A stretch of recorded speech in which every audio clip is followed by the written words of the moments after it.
Indian economy की sector को हम देखेंगे इस टॉपिक में कि इंडियन इकोनॉमी के कितने सेक्टर हैं। लेकिन उससे पहले आपको ये बता दूं कि इंडियन इकोनॉमी की जो सेक्टर है उसे हम 3 अलग अलग भागों में बांट के देखते हैं।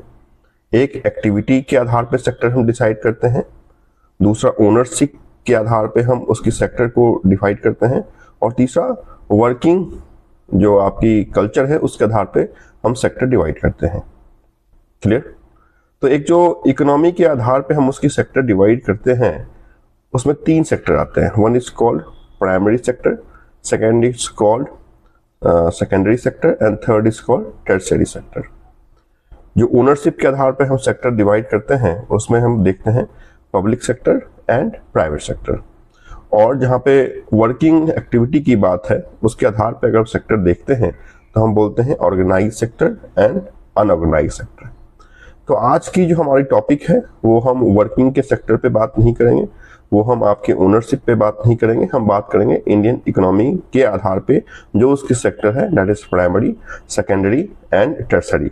उसके बाद क्वाटरनरी सेक्टर है और क्यूनरी सेक्टर है, उसे हम देखेंगे।